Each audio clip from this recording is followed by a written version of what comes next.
Assalamualaikum warahmatullahi wabarakatuh, sahabat istimewa. Senang sekali saya Wita Ratri Dewi menyapa Anda sekalian semua dari pendopo Pandradio Keistimewaan dalam program Pandradio Midanget.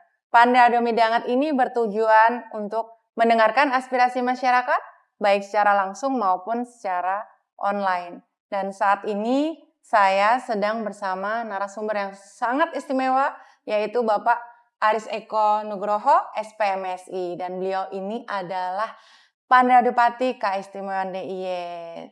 Halo Bapak, Assalamualaikum. Waalaikumsalam. Sehat-sehat Bapak? Alhamdulillah, sehat Dek Wita. Monggo saged disapa Bapak, sahabat istimewa yang ada di rumah. Sahabat istimewa semua, selamat berjumpa kembali dengan saya Aris Eko Nugroho, Pandradipati Keistimewaan dalam Pandradio Midanget. Kegiatan ini merupakan tindak lanjut setelah kemudian ada pertanyaan-pertanyaan dari masyarakat khususnya berkaitan dengan urusan keistimewaan. Apapun berkaitan urusan keistimewaan, kalau memang kewajiban kami melakukan jawaban, kami akan melakukan jawaban agar masyarakat di Yogyakarta tidak menjadi bagian ragu-ragu lagi setelah mendapatkan informasi dari kami.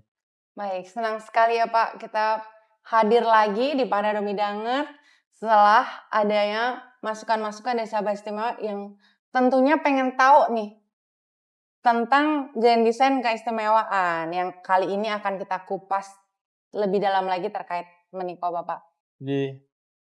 Bapak mungkin bisa dijelaskan kepada sahabat istimewa di rumah apa sih sebenarnya grand design keistimewaan itu Bapak? Monggo Bapak. Matur nuwun.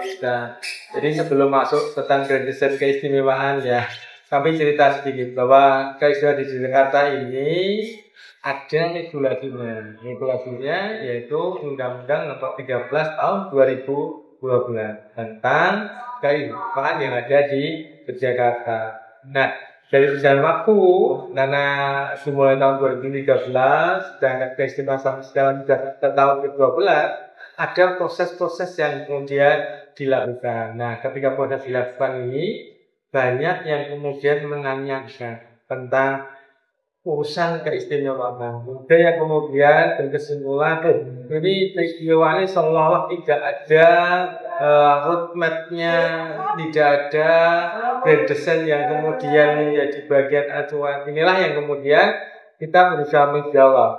Dan ini sudah jawab sebenarnya dengan Pergub 131 tahun 2021 tentang grand design keistimewaan di Yogyakarta. Prosesnya itu juga cukup lama untuk menjadikan grand design ini. Dan sekarang sudah ada grand design dengan peraturan gubernur. Tapi ya, ternyata masih banyak yang menanyakan sebenarnya masih grand design keistimewaan benar-benar ada atau tidak. Maka inilah yang kemudian kami sampaikan ke sahabat semua. Grand design ini merupakan bagian dari haluan dan pedoman pelaksanaan urusan keistimewaan di daerah Yogyakarta yang dapat digunakan oleh berbagai macam pihak, tentu saja yang terlibat untuk menentukan arah kebijakannya seperti apa, strateginya seperti apa, pokok program keistimewaan sesuai dengan tujuan keistimewaan. Jadi yang terakhir pokok program keistimewaan yang sesuai dengan tujuan keistimewaan. Inilah yang menjadi bagian kenapa ada yang namanya grand design keistimewaan. Jadi kalau sebenarnya tujuan atau latar belakang apa?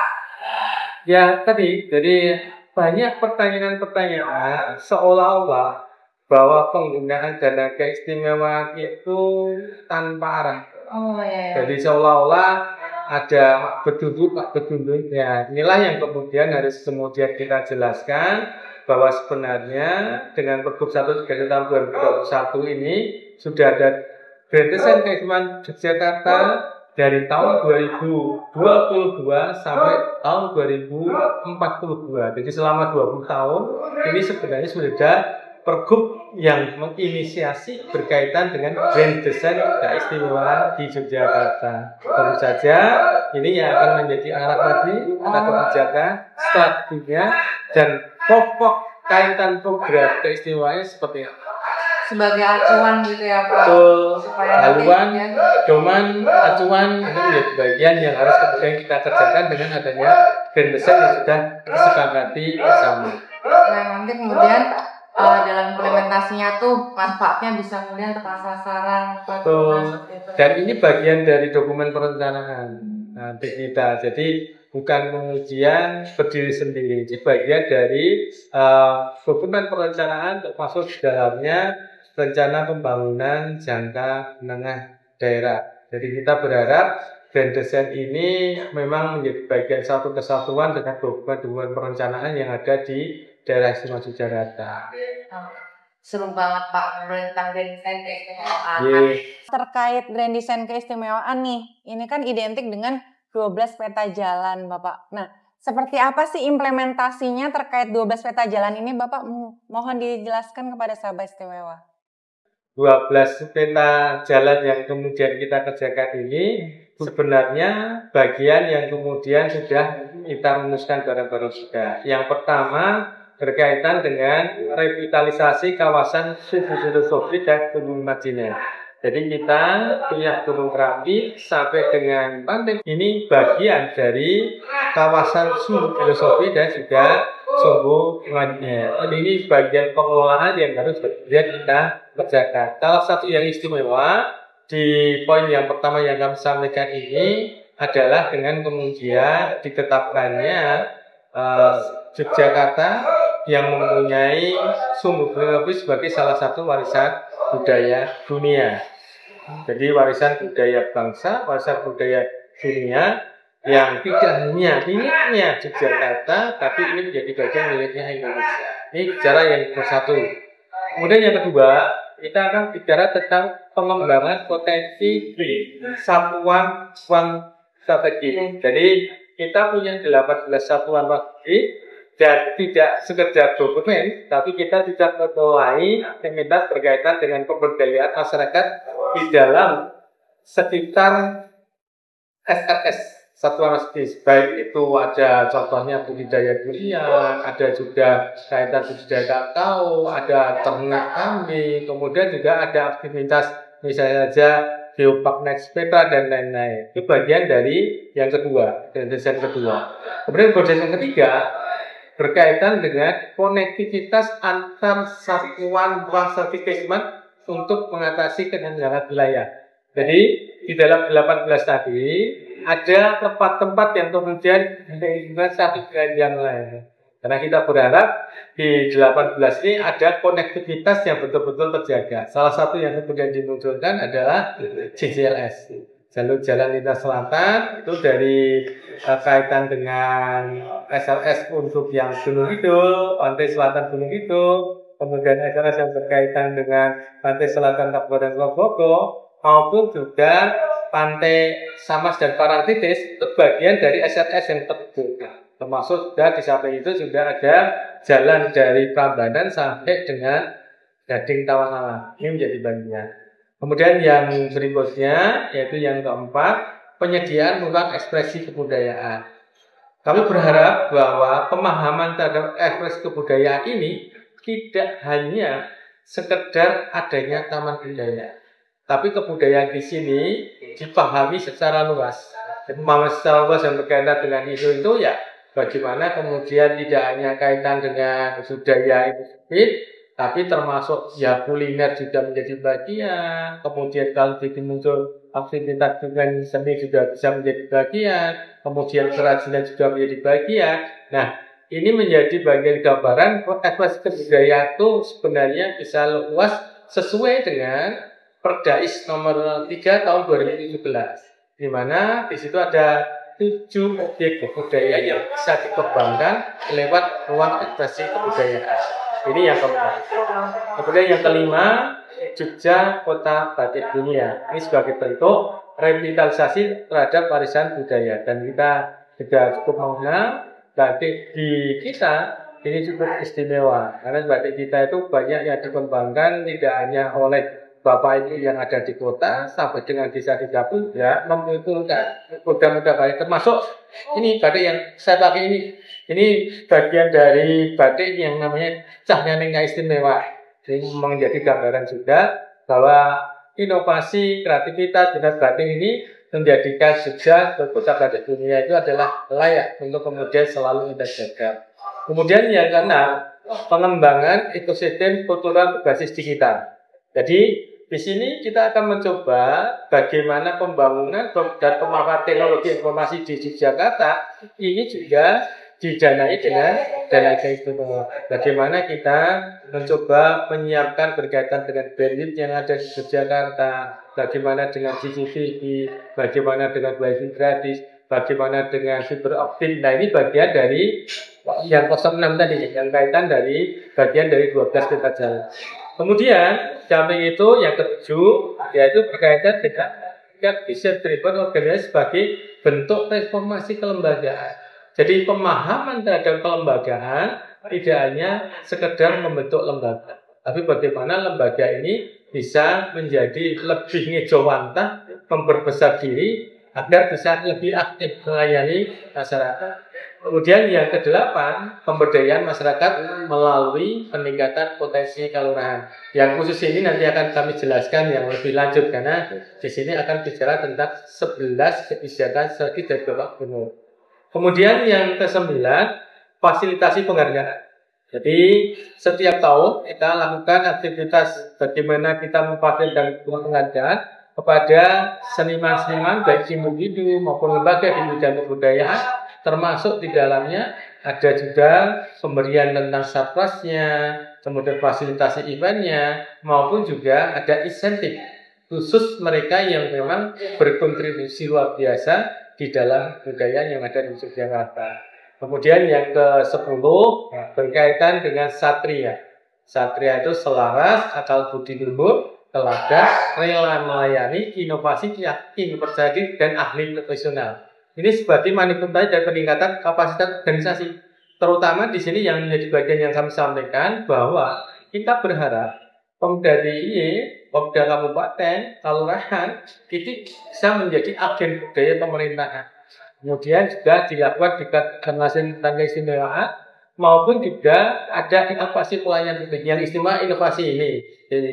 Jadi di inovasi ini banyak yang dilakukan tidak hanya oleh Bapak Ibu di provinsi, tidak hanya di kabupaten, tapi sudah menyentuh pada sekarang ini ada di puskesmas, ada di kelurahan, di mana semua itu mempermudah proses pelayanan kepada masyarakat. Kemudian yang ke-11 berkaitan dengan penyelesaian permasalahan dalam sengketa pertanahan di daerah Jakarta. Di sini termasuk di dalamnya berkaitan dengan penata pertanahan dan sistem informasi pertanahan. Karena kita percaya bahwa kaitan dengan tanah itu prosesnya sudah lama.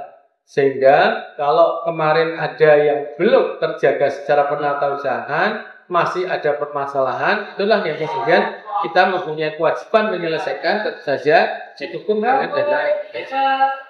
Kemudian yang terakhir berkaitan pemanfaatan tanah pasar tanah kabupaten dan juga tanah kelurahan yang ada di daerah Jakarta. Di tanah-tanah yang ada ini sebenarnya sudah banyak dimanfaatkan. Bagaimana untuk kepentingan umumnya, bagaimana untuk pengembangan kebudayaannya, bagaimana untuk kepentingan sosialnya.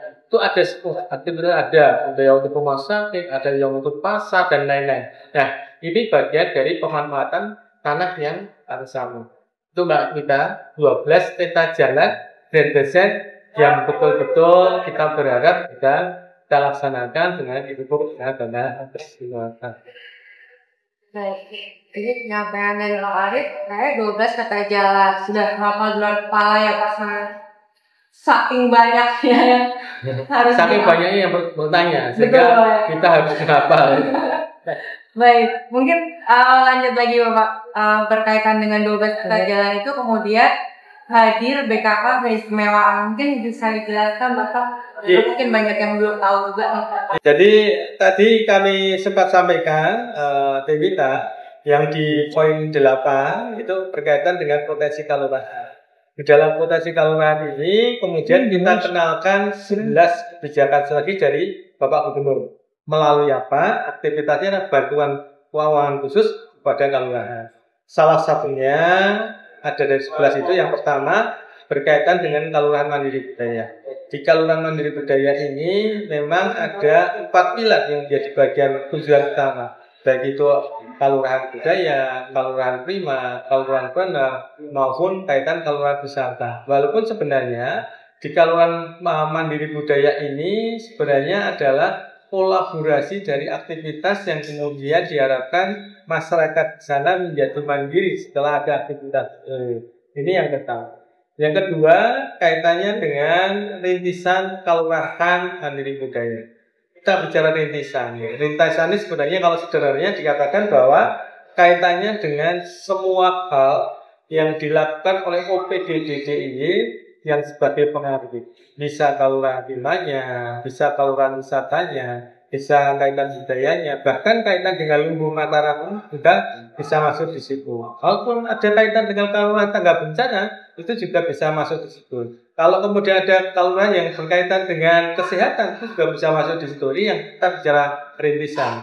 Poinnya adalah OPD-DIY yang menangani. Sebenarnya yang berikutnya Balai Budaya.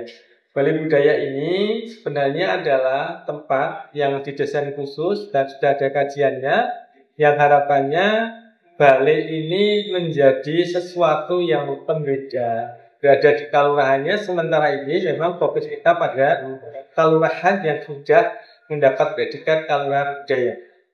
Dengan luasan tertentu, dengan bentuk asli tertentu, tapi tidak sekedar itu, kami berharap betul Balai Budaya ini betul-betul bisa dimanfaatkan oleh masyarakat sekitar. Jadi bukan sekedar bangunan yang megah, tapi bisa dimanfaatkan untuk aktivitas seni, budaya, maupun aktivitas yang lain yang masih berkaitan dengan kesehatan masyarakat. Kemudian yang keempat berkaitan dengan arsitektur Yogyakarta. Arsitektur Yogyakarta bentuk. Jadi bentuk arsitektur Jakarta salah satu yang sudah berdiri itu ada gerbang Pleret yang berada di Pleret tentu saja. Itu di sana ada aktivitas yang kemudian terbentuk suatu bangunan yang berarsitektur Yogyakarta. Sebenarnya ini juga bisa dikaitkan dengan rumah tidak layak ini sebenarnya.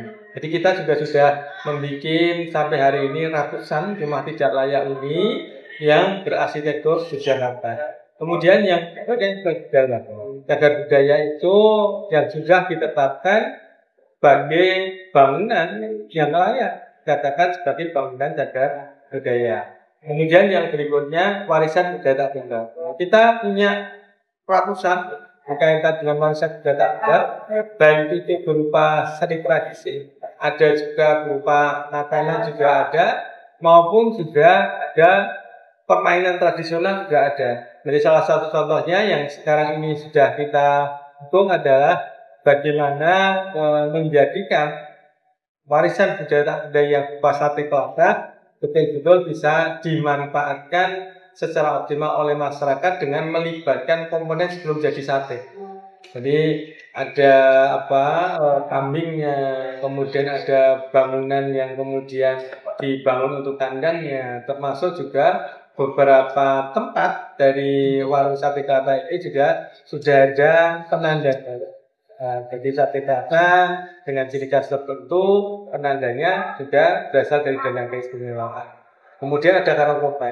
Karangkope ini secara regulasi saat ini ada 5 di daerah Jakarta. Nah, dari 5 ini memang harapan kita yang sudah mendapat predikat Karangkope ini manfaatnya mau digunakan untuk apa? Ini bagian usulan dari kelurahan yang mendapat predikat itu. Kemudian yang berikutnya adalah pengelolaan pemanfaatan ruang pada satuan ruang strategis. Nah, sekarang ini kita mewujudkan beberapa tempat sebagai bentuk kawasan terpadu. Nah, ini yang sudah jadi, salah satunya adalah di Sri Gading, Kabupaten Bantul. Ini menjadi bagian yang salah satu contoh saja yang sudah berdiri. Kemudian yang berikutnya penerapan administrasi tanah desa atau kelurahan. Di sini yang perlu kami tekankan pada sahabat istimewa adalah bagaimana tanah itu dikelola dan dimanfaatkan sesuai dengan regulasi. Kalau memang itu tanahnya untuk pertanian, maka dipergunakan untuk pertanian. Jadi jangan sampai tanah pertanian digunakan untuk yang di luar pertanian. Nah, dengan adanya itu tentu saja Danais akan mendukung berkaitan dengan saprodinya. Saprodi dengan NAIS, dan ini sudah berkembang cukup luar biasa banyak untuk konsep di tahun 2025. Jadi dari yang awalnya baru puluhan jumlah kelurahannya, sekarang juga masih puluhan, tapi sudah kondisi hampir 37 kelurahan yang didesain di tahun 2025. Kemudian penerapan tata nilai semangat Yogyakarta. Ini lebih kepada sawiji gotong royong, sawiji greget sengguh ora mingkuh. Jadi bagaimana kita memahami nilai-nilai yang istimewa dari semangat Yogyakartaan ini, yang aktivitas yang sudah berjalan, yaitu kaitan dengan padat karya Jogja Istimewa. Ada padat karya Jogja Istimewa, ada kampung berkah, ada papan penanda keistimewaan. Intinya bisa dilaksanakan oleh seluruh kelurahan yang ada di Yogyakarta tanpa kecuali. Ini yang perlu kami sampaikan. Tidak hanya kelurahan sebenarnya, termasuk di dalamnya kelurahan pun juga bisa mendapatkan alokasi penerapan tata nilai semangat Yogyakartaan. Ini yang menjadi bagian. Kemudian yang terakhir dari 11 ini adalah berkaitan dengan budaya maritim. Jadi budaya maritim ini ada 34 kelurahan yang berada di pinggir pantai. Ini aktivitasnya bisa menggunakan dana keistimewaan.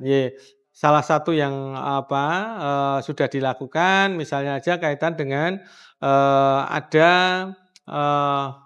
pengolahan rumput laut. Ada juga bagaimana Yogyakarta ternyata bisa menghasilkan garam. Ada juga budidaya lele. Ada juga berkaitan dengan pembelian aktivitas untuk menjadikan UMKM lebih mudah mendekati masyarakat. Jadi ada mobil yang kemudian dibelikan untuk mendukung aktivitas UMKM yang berada di pinggir pantai selatan. Dan ini dan ada juga yang cukup menonjol adalah bagaimana wisata di sana pun juga didukung dengan aktivitas budaya maritim dengan adanya kano di salah satu kelurahan di pinggir pantai selatan. Jadi ada 11 kebijakan strategis ini, Dek Wita, yang menjadi bagian acuan untuk BKK pada kelurahan. Selain sebenarnya ada BKK juga diperuntukkan untuk kabupaten kota.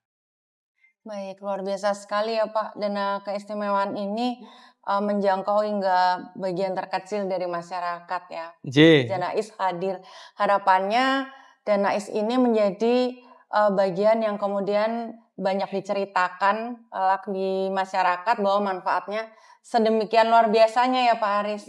Mungkin masih banyak sahabat istimewa yang sebenarnya belum tahu ceritanya nih Pak, karena mungkin kurangnya mengakses informasinya atau seperti apa. Nah harapannya ke depan Pandai Domidangat juga hadir ingin menjawab berbagai macam pertanyaan dari sahabat istimewa. Jadi jangan lupa untuk terus kirim pertanyaannya melalui media sosial kami tentunya.